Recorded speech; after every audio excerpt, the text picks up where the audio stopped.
উত্তম আকাশ পরিচালিত আমি নেতা হব ছবিটির শুটিং দ্রুতগতিতে চলছে।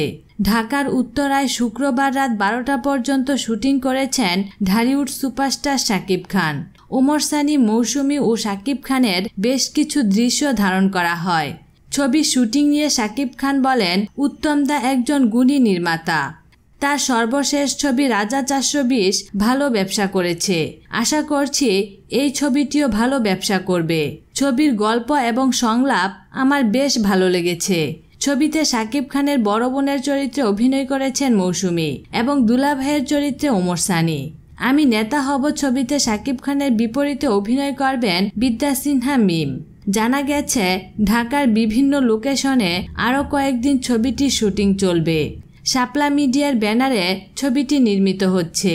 প্রসঙ্গত, রাজু চৌধুরী পরিচালিত সাহেব নামের গোলাম ছবিতে ভাই বোনের চরিত্রে দেখা গিয়েছিল শাকিব খান মৌসুমীকে। ছবিটি সে সময় দারুণ ব্যবসা সফল হয়। বিনোদন জগতের নিত্য নতুন খবরাখবর জানতে আমাদের চ্যানেলটিতে সাবস্ক্রাইব করার জন্য আপনাকে আন্তরিক ধন্যবাদ।